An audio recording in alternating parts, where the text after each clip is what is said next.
আজকে এই ঐতিহ্যবাহী পিএটিসিতে আসন্ন সংসদ নির্বাচনে কেন্দ্র করে আজকে এই নির্বাচনী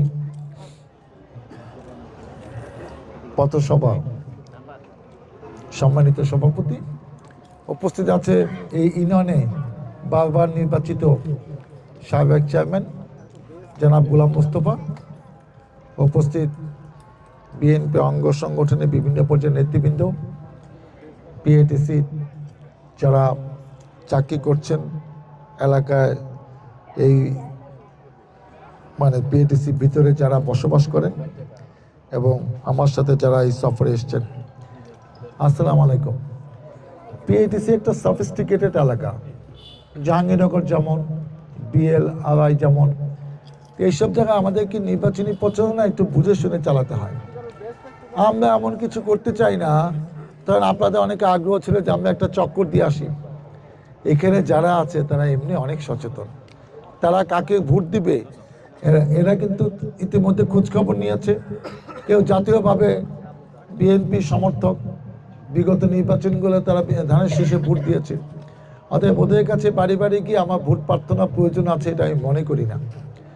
কারণ এখানে মিছিল টিছিল হলে এখানে পড়াশোনা করছে, এটা মনে করবে যে কি আমারও তো একটা ইমেজ আছে, এটা মনে করবে যে আচ্ছা এখানে তো আর কাউকে প্রচারণা চালাতেই দেখছি না, উনি এসে অন্য জায়গায় মিছিল না করলে পিএটিসি ভিতরে মিছিল করতেছে কেন, এটা অনেকে শিক্ষিত মানুষ বলতে পারে।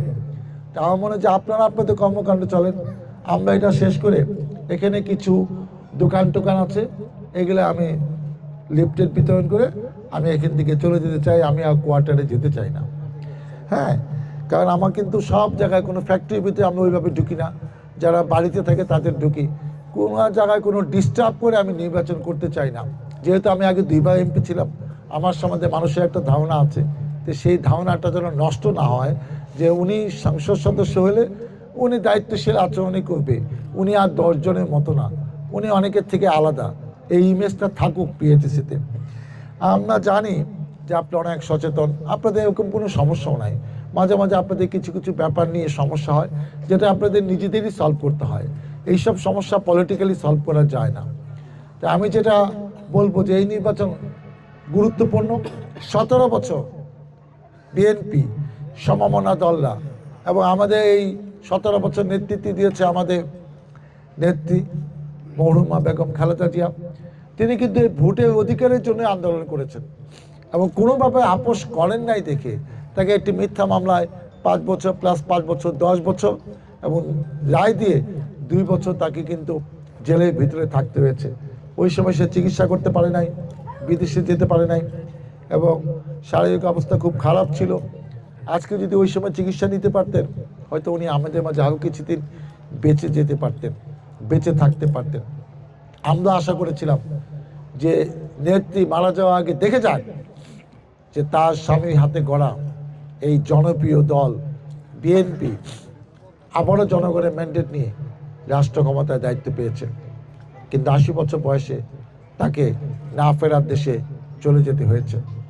কিন্তু আমরা যারা তার নেতৃত্বের প্রতি আস্থাশীল, আমরা যা তারেক রহমান নেতৃত্বে বিশ্বাস করি, যিনি 17 বছর দেশের বাইরে থেকে এই দলকে নেতৃত্ব দিয়েছে এবং তার কারণেই কেউ কিন্তু কোনো গুরুত্বপূর্ণ নেতা এই দল থেকে কোথাও জানে নেই, এই দলকে ভাঙতেও পারে নাই।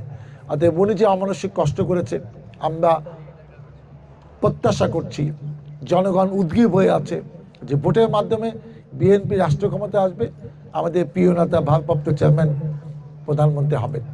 পাশাপাশি আমিও আশা করে আছি যে এই যে 17 বছর আমার নামে 70-80টা মামলা হলে এখনও 53টি আছে, আমি 3 বার জেলে ছিলাম, আমাকে 10 দিন রিমান্ড খাটতে হয়েছে,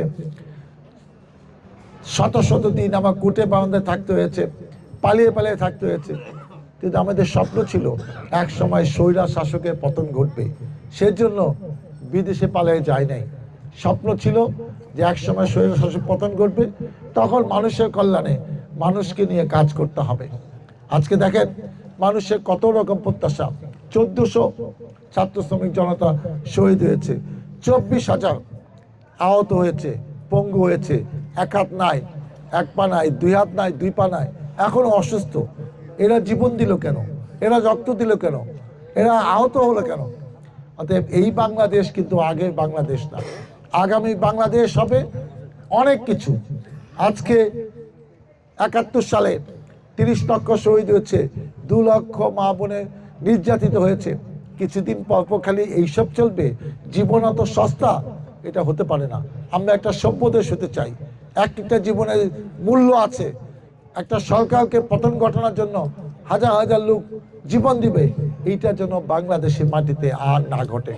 আসুন আমাদের সেই প্রতীক্ষার নির্বাচন ১২ই ফেব্রুয়ারি, যে নির্বাচনে আপনারা ভোটের মাধ্যমে ১৭ বছর আমরা যে কষ্ট করেছি, আপনাদের বিএনপি পরিবার যে নির্যাতিত হয়েছেন, অনেকে প্রমোশন হয় নাই, অনেকে চাকরি হয় নাই, অনেকে চাকরি থেকে আপনাকে স্যাক করা হয়েছে, আপনার ব্যবসা করতে পারেন নাই, শান্তিতে চাকরি করতে পারেন নাই, চাপের মধ্যে ছিলেন।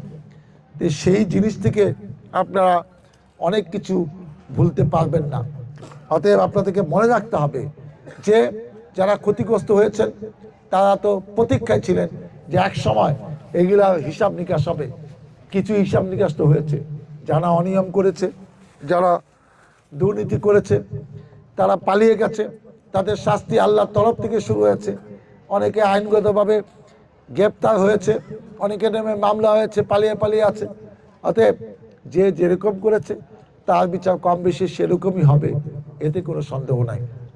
তাই আপনাদের যেটা স্বপ্নের ইচ্ছা ছিল, আপনার যেটা মনের কথা ছিল যে যখন সুষ্ঠু নির্বাচন হবে, স্বচ্ছ নির্বাচন হবে, যে নির্বাচনে আপনারা উপস্থিত থেকে ভোট দিয়ে বিএনপিকে ক্ষমতা আনবেন এবং এই ঢাকা ১৯ আসনে বিএনপি প্রার্থীকে ভোট দিবেন, সেই দিন ১২ই ফেব্রুয়ারি। আমি আপনাদের কাছে বিনীতভাবে অনুরোধ করে চাই, হয়তো নির্বাচনে আগে আর নাও আসতে পারি, কিন্তু আপনারা এক একজন ডাক্তার সালাউদ্দিন হয়ে এইসব কোয়ার্টারে আমার পক্ষে ভোট চাইন, এইসব লিফলেট নিয়ে আমরা ইনশাল্লাহ ইলেকশনের পরে এখানে একটি অনুষ্ঠান আমরা করবো আপনাদেরকে সাথে নিয়ে, যেটা আপনারা আগে ইলেকশনে আগে করতে পারলেন না। আমি আপনাদের কাছে দোয়া চাই, সহযোগিতা চাই, সমর্থন চাই। আমি আপনাদের কাছে ধানের শীষে ভোট চাই এবং ধানের শীষে ভোটে এ এলাকার জনপ্রতিনিধি, সংসদ সদস্য, এমপি নির্বাচিত হয়ে আপনাদের কল্যাণে, আপনাদের পাশে, আপনাদের যত দুঃখ কষ্ট ছিল সেগুলা সান্ত্বনা হিসাবে আপনাদের পাশে যেন আমি বারবার আসতে পারি, আপনাদের সম্মান নিয়ে যে আমি চলতে পারি, মহান আল্লাহ তাআলা আমাকে যেন সেই তৌফিক দেয়। আল্লাহ হাফেজ। বাংলাদেশ জিন্দাবাদ। তারেক রহমান জিন্দাবাদ। শহীদ জিয়া অমর হোক। খালেদা জিয়া অমর হোক।